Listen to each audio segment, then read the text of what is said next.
Hi everyone, आज हम discuss करेंगे spindle chiller unit, spindle oil chiller unit periodic maintenance. जब हम मेंटेनेंस करते हैं स्पेंडल चिलर यूनिट का, कैसे करते हैं, क्या क्या चीज़ देखते हैं, क्या क्या सेफ्टी देखते हैं, क्या क्या इसको पॉइंट को हम ऑब्जर्व करते हैं, मशीन में कोई प्रॉब्लम तो नहीं आ रही, चिलर यूनिट के साथ में बेनिफिट क्या है इसके प्रिवेंटिव से, बेनिफिट और लॉसेस क्या है इसके प्रिवेंटिव से, और क्यों करते हैं हम, क्यों हमें इसकी रिक्वायरमेंट पड़ती है, क्यों करते हैं, कितने दिन के बाद करते हैं, कितना पीरियड होता है, कितने दिन के बाद इसका हमें ऑयल चेंज करना, ऑयल रिप्लेस करना पड़ता है या फिर आपका फिल्टर रिप्लेस करना पड़ता है। ठीक है, तो इसको देखते हैं। हमारी आज टेक्निकल इंफॉर्मेशन के साथ हम बात करेंगे। पहले हम देख लेते हैं कुछ वीडियो और पिक्चर। इसमें हमने ये पॉइंट दे रखे, इसमें 13 पॉइंट हैं, 13 पॉइंट हैं। इसमें जो पहला पॉइंट है चिलर यूनिट स्पेसिफिकेशन, इसकी क्या यूनिट है, ये किसकी है, मेक क्या है, मॉडल क्या है। दूसरा आएगा हमारा मेंटेनेंस इंस्पेक्शन, क्या इंस्पेक्शन है इसकी मेंटेनेंस में, जिसने जो भी हमारा एमटीबी मशीन टूल बिल्डर जो भी हमारी यूनिट बनाता है उसके लिए हमें एक पीडीएफ को देता है। पीडीएफ को इसलिए देता है कि उससे हमें इंफॉर्मेशन होती है कि किस पार्ट को हम कितने दिन के बाद रिप्लेस कर सकते हैं। हमारी जो मेंटेनेंस टीम होती है ब्रांच की, अगर वो पीडीएफ को पढ़े और उसको उसके उस हिसाब से चले तो उससे हमें पता लगता है कि क्या पार्ट कब कितने दिन बाद हम उसको रिप्लेस कर सकते हैं या क्लीन कर सकते हैं। इसमें तीसरा नंबर है, 3 पॉइंट है पार्ट नेम एंड फंक्शन। क्या क्या पार्ट दे रखे हैं इसमें, उन पार्ट का क्या क्या काम है, एक चिलर यूनिट में कितने पार्ट दे रखे हैं, उन पार्ट का क्या क्या काम है। 4th नंबर पे सेफ्टी पॉइंट, जब हम प्रिवेंटिव करेंगे किसी चीज़ को तो उसमें हमें सेफ्टी रखनी पड़ेगी, चाहे मशीन की हो चाहे किसी भी यूनिट की हो। मशीन के अगर रिलेटिव हम बात करेंगे बाद में, अभी हम चिलर यूनिट की बात करते हैं तो इसमें सेफ्टी पॉइंट है। नंबर 5 नंबर पर आ गया ऑब्जर्वेशन कंडीशन। जब हम पीएम पे गए, प्रिवेंटिव मेंटेनेंस के लिए गए, तो हमने क्या ऑब्जर्व किया, उसमें क्या कंडीशन थी उसकी, क्या ऑब्जर्वेशन किया, उसकी कुछ पिक्चर है इसमें। नंबर 6 पे है सर्विस मैथोलॉजी। सर्विस मैथोलॉजी किस तरह से हम उसका प्रिवेंटिव किया, क्या उसकी मैथोलॉजी थी, मशीन टूल बिल्डर ने हमें क्या रिकमेंडेड किया हुआ था कि हम कैसे उसको सर्विस करें। तो नंबर 7 पे है हमारी इफेक्टिवनेस। जो हमने प्रिवेंटिव मेंटेनेंस किया उसकी क्या इफेक्टिवनेस है, क्या हमें उसका निकल कर आया कि हमने जो किया उसका कुछ बेनिफिट है या कुछ इफेक्टिवनेस है। नंबर पर 8 पे है, इस पर 8 नंबर पे असेंबली। जब हम प्रिवेंटिव कंप्लीट करते हैं तो उसके बाद हम असेंबली करते हैं, वो असेंबली को चेक करना, कोई उसके जो चेक पॉइंट है उसको देखना, असेंबली में आता है। नंबर 9 में हो गया हमारा प्रिवेंटिव बेनिफिट एंड लॉसेस। जो हमने प्रिवेंटिव हम करते हैं किसी चीज़ का भी, उसका बेनिफिट भी होता है, उसका लॉसेस भी होता है। तो हमें अगर ना करें, करने के बाद क्या बेनिफिट है और ना करने के बाद क्या लॉसेस है, वो इसमें दिया गया। और 10 नंबर पे हमारा सर्विस कॉस्ट, इसको हम करने में, इसका प्रिवेंटिव करने में हमारी सर्विस कॉस्ट क्या है, कितनी सर्विस कॉस्ट होगी हमारी। 11 नंबर पे है कॉस्ट सेविंग। अगर हम ये यूनिट बाहर से कराते थे, अगर हम खुद हम इन हाउस करते थे, तो इसकी क्या कॉस्ट सेविंग है, क्या बेनिफिट हुआ कंपनी को हमारे इस काम करने से। 12 नंबर पे है मंथली, ये तो मंथली पीएम प्लान और ब्रेकडाउन ये अलग समझी है। ठीक है, इस पर बात करेंगे। अब हम आ जाते हैं नंबर 1, ये चिलर यूनिट स्पेसिफिकेशन। ये हमारी चिलर यूनिट है, ये ऑयल ऑन यूनिट के उससे आता है, हेड कूलिंग डिवाइस के को बोलते हैं इसको। ये हमारी मेड इन चाइना का प्रोडक्ट है, चाइना ने बना रखा, made in China. Model number AK321127। इसमें कई टाइप आते हैं, AKZ1 भी आता है, AKZ327, ये हो गया AKZ329 हो गया, अलग अलग होते हैं ये। इसमें जो लुब्रिकेशन इन्होंने ऑयल का भी लिख रखा है इसमें हमारा जो लुब्रिकेशन यूज होता है वो DGP होता है। और कैपेसिटी 40 लीटर टैंक की कैपेसिटी होती है। 40 लीटर क्यों रखते हैं, हमारा कभी भी आप देख लो हाइड्रोलिक टैंक जो हमारा पावर पैक होता है, जितना छोटा होगा मशीन में उतनी ज़्यादा प्रॉब्लम आएगी, जितना ज़्यादा बड़ा होगा मशीन में उतनी कम प्रॉब्लम आएगी। उसका क्यों आएगी, क्योंकि हाइड्रोलिक हमारा कंटिन्यू चलता है, वो गर्म रहता है, हीटिंग करता है। हीटिंग से क्या होगा, हमारा जो हमारे सील हैं, जितने भी सील है वहाँ पे इम्पैक्ट पड़ेगा, वो जल्दी खराब होंगे, लीकेज की प्रॉब्लम आएगी, ये प्रॉब्लम आएगी। नंबर 2 आप ओपन करो तो इसमें मेंटेनेंस इंस्पेक्शन जब मैं बात की तो इसमें मेंटेनेंस दे रखा कि डेली में हमें क्या क्या चीज़ चेक करनी इसकी। ठीक है, और पीरियोडिक मेंटेनेंस में क्या करना है, अगर मशीन हमारा यूनिट उस दिन के लिए बंद हो जाए तो उसको दोबारा चलने के लिए हमें क्या करना, वो भी इसमें दे रखा। हमारा पार्ट नेम ये पूरे पार्ट जो इसमें पार्ट 18 पार्ट लगते हैं, इसमें पूरे के पूरे 18 पार्ट दे रखे हैं। और इसका इलेक्ट्रिक वायरिंग भी दे रखी, क्या इलेक्ट्रिकल हमारी कितनी इसमें क्या नाम पावर सप्लाई इसको लगेगी, कितना कनेक्शन क्या देना, सब कुछ इसमें वायरिंग भी दे रखी। अब आगे हम सेफ्टी पॉइंट, सबसे जो हमारा 3 नंबर है सेफ्टी पॉइंट। सेफ्टी पॉइंट में जब हम पीएम पे प्रिवेंटिव मेंटेनेंस के लिए यूनिट को लेके गए तो हमें क्या सेफ्टी करनी, सबसे पहले हमने इसके इलेक्ट्रिकल, मैंने लिख रखा इलेक्ट्रिकल पार्ट रैपिंग। सबसे पहले हमें इलेक्ट्रिकल को देखना, इलेक्ट्रिकल को क्यों कैसे सेव करना, क्यों करना, क्योंकि हम इसको वाटर से कूलिंग करेंगे, कहीं ऐसा तो नहीं कि पानी इसमें इलेक्ट्रिकल पार्ट में चला जाए, वो डैमेज हो जाए, ठीक है। दूसरा मैंने इसको कनेक्टर भी दे रखे, hose pipe and pump wrapping, तो कनेक्टर को, ठीक है। इसके बाद हमने पूरा सेफ्टी का दिखा रखा, पूरी यूनिट हमने इसको सेफ्टी की, क्लीन करने के बाद पूरी यूनिट ऐसे की। अब इसका रेडिएटर है, ये कंडेंसर है, रेडिएटर है जो सामने है, सामने जो ये है, जो रेडिएटर है कनेक्ट, ये रेडिएटर है ना, खाली इसको रेडिएटर के पोर्शन को है, हाँ रेडिएटर मिल्स है ना, रेडिएटर फिंच, हाँ ये फिंच बोलते हैं इनको, जो ये होती है ना, इसको फिंच बोलते हैं, जो फिंच मुर्गी हमारी, हाँ ये फिंच होती है। तो इसको हमने ओपन किया, ओपन करने के बाद इसका हमने ऑब्जर्वेशन किया। सबसे पहले हमने इसका यूनिट का ऑब्जर्वेशन किया, तो हमने देखा रेडिएटर जो फिंच है ये भी काफ़ी डर्टी थी। हमने यूनिट को खोला तो उसमें हमें देखा कि बहुत ज़्यादा विंच इसमें डस्ट था, बहुत ज़्यादा, यानी कि एक ज़्यादा हो, एक बहुत ज़्यादा। तो उसके बाद आगे हमने चला कर देखा, यहाँ पर भी बहुत ज़्यादा डस्ट था, के कवर वगैरह में बहुत ज़्यादा डस्ट था। फिर हम आगे चले गए सर्विस मैथोलॉजी हमें कैसे करनी है, क्या क्या हमने काम किए सर्विस में। सर्विस में हमने इसका सबसे पहले नंबर 1 हमने unit cleaning with cloth and air, इसकी पूरी यूनिट को क्लॉथ के साथ और एयर के साथ हमने इसको क्लीन किया। उसके बाद नंबर 2 नंबर पर आ गया unit cleaning with chemical and hot water. Chemical आया, 100 ml के अराउंड केमिकल लगा वाटर के साथ, इसमें दिखा भी रखा, पिक्चर में शो किया हुआ। अभी हमने इसको कर दिया। पहली ये पिक्चर ये है वाटर इसके क्लॉथ के और एयर के साथ, और जो नेक्स्ट पिक्चर आएगी आपकी, ये हमने फिल्टर भी ओपन किया, फैन भी ओपन किया, फैन अंदर का फैन भी बाहर निकाल रहा है, ये हमारा केमिकल है जो यूज का है। उसके बाद हमने इसको यहाँ पे देखा कि केमिकल से इसके रेडिएटर को, फिंच को, इसकी रेडिएटर फिंच को ये केमिकल के साथ और फिर वाटर के साथ इसको क्लीन किया। करंट देख रहा तो वाटर के साथ, ये पूरी एक यूनिट दिखा रहा हूँ मुझे, वाटर के साथ क्लीन किया। इसके बाद हमने फिर इसको रख दिया। इसको ऐसा नहीं कि हमने वाटर लगाया, किसी भी इलेक्ट्रिकल चीज़ में आप पानी लगाओगे तो ऐसे नहीं कि उसको एकदम ही ऑन कर दोगे, कुछ टाइम के लिए उसको सूखने भी दोगे ना। तो हमने फिर फ्लोर से, आप पहले तो 2 घंटे हमने धूल में रखा इसको आराम से, फिर फ्लोर से इसको क्लीन किया, एयर कोई पानी तो नहीं रहा, क्लीन किया और फिर इसकी असेंबली की। कवर वगैरह इसके हमने पूरे अटैच किए।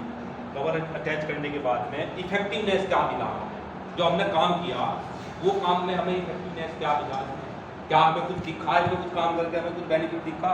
तो ये बेनिफिट है, ये बिफोर का है या आफ्टर का है, क्या बेनिफिट थे। बिफोर में डर्टी था, आफ्टर में क्लीन है, ठीक है। ऐसे ही चलते रहो, ये बिफोर है, ये आफ्टर है। आप बिफोर भी पहले भी देखो, प्रिवेंटिव से पहले भी देखो, प्रिवेंटिव के बाद भी देखो।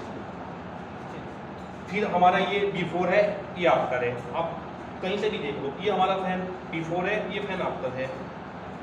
ये हमारा ऑयल बिफोर है, और ये देखो इसकी ऑयल की कंडीशन देखो, मोमू डाल रहा है, यहाँ पर व्हाइट ऑयल होता है अभी, और हमारा यहाँ पे कैसा निकला है, ब्लैक, यानी कि कंडीशन होता है।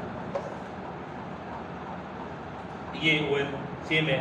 जब हम पीएम से प्रिवेंटिव से पहले हमने चेक किया, पिक्चर ली हमने, तो इसका येलो कलर दिखा रहा और यहाँ पर व्हाइट कलर दिखा रहा। अब ये प्रेशर आ जाता है। रिलीफ वाल्व क्या काम करती है, हाँ अजय की बात कहा गया है, रिलीफ वाल्व जो दी जाती है वो क्या काम करती है, अजय ने जो बताया था वो सही बताया। रिलीफ वाल्व काम करती है हमारा प्रेशर को बढ़ाने का, ठीक है।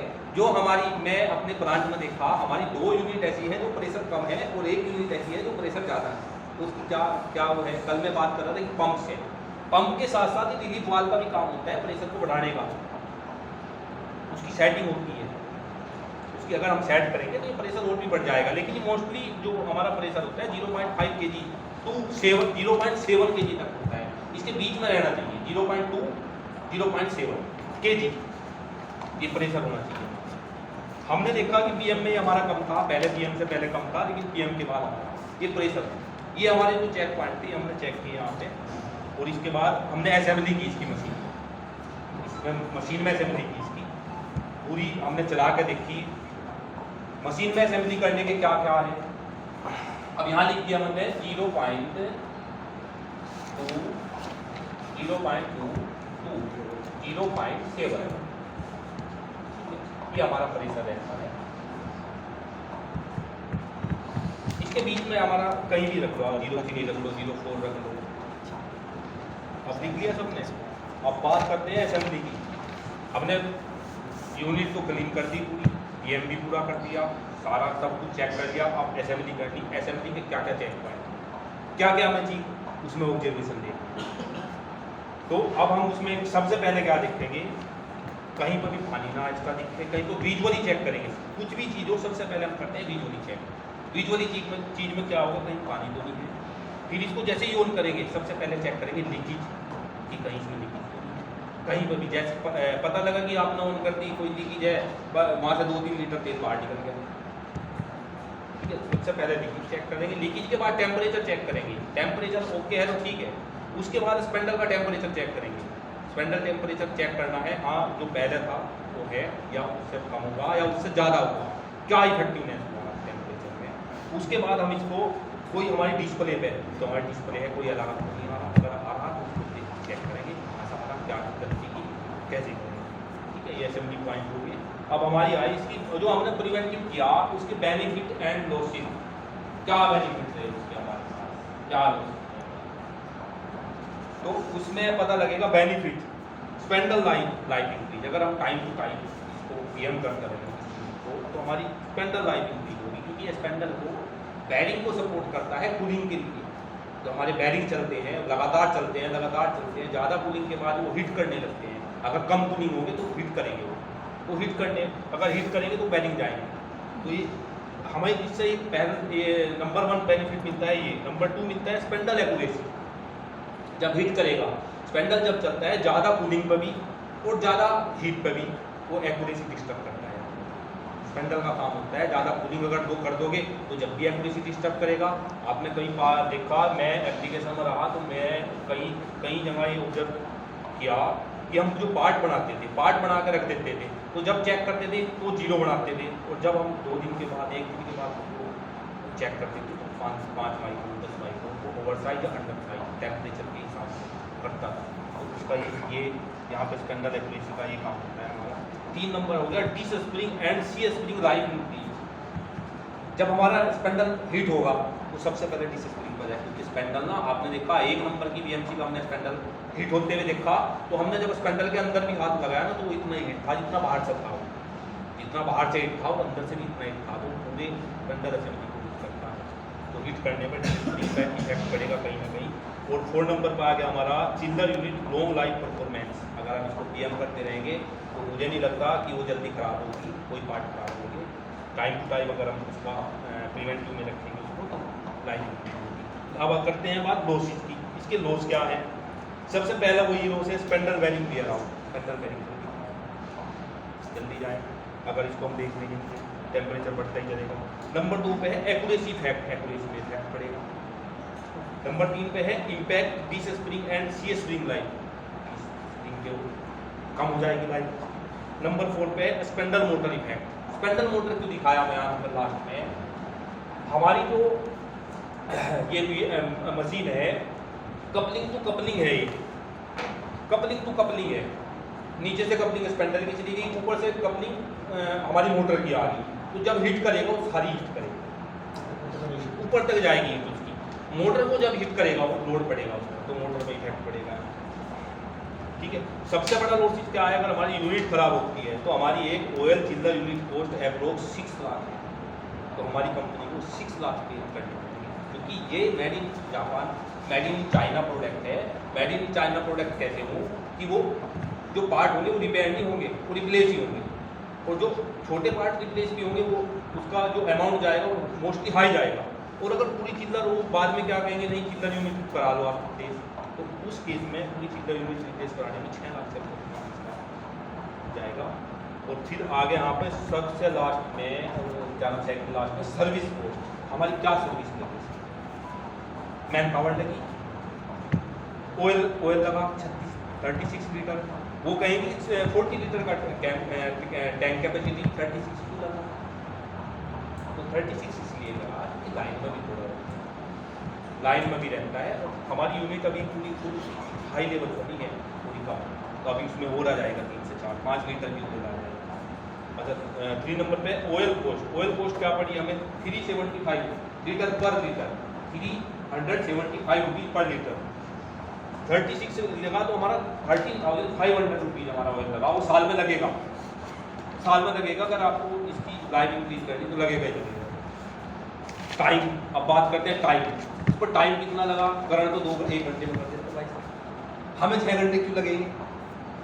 अगर करंट होता तो 1 घंटे की, ज़्यादा दिन में बाद करंट की स्पीड ये है कि वो आधा घंटे में कर देता, 30 मिनट में कर देता, लेकिन हमें 6 घंटे क्यों लगेगा, क्योंकि हमने इसकी सेफ्टी देखी,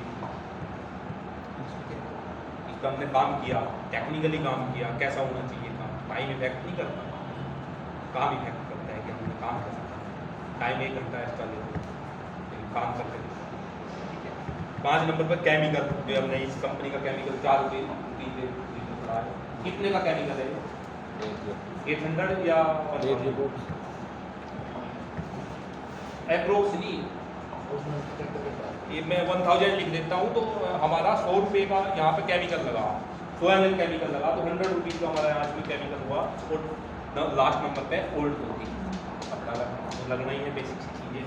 अब आप आ जाओ यहाँ कोस्ट सेविंग पे, हमने इसमें क्या कोस्ट सेविंग, हम ये काम लोकल पार्टी से कराते थे, प्लांट होम में भी लोकल पार्टी से कराते थे, हमने यहाँ भी लोकल, हम ये नहीं कहते कि हमने यहाँ भी लोकल पार्टी से कराया, ठीक है। तो टोटल 5 डेकिंग यूनिट है हमारी प्लांट होम में, 3 यूनिट AKZ 327 जो हमारी ये यूनिट है, और 2 यूनिट AKZ 1 छोटी यूनिट है। तो अब इसमें 3 नंबर पे MTB ने रिकमेंडेड किया हुआ कि आप इसकी ERD PM करनी है आपको, वो आप पे डिपेंड करता है कि आप ERD में करो या ना करो। लेकिन MTB ने मशीन टूल बिल्डर ने बोल दिया, सीधा उसने बोल रखा भैया मुझे 6 महीने बाद फिल्टर चेंज चाहिए, इसका रिप्लेस चाहिए, मुझे 1 साल के बाद ऑयल ही रिप्लेस चाहिए। तो उसने देख कर किया होगा ना, वो भी तो वहाँ टेक्निकली चीज़ देखते हैं ना, वो गलत थोड़ी कि बता रहे हैं कि इसमें नहीं ये ऐसे हो जाना चाहिए, उन्होंने दिया हुआ। तो 4 नंबर पर आ गया local party for preventive charge 7,000 rupees per unit.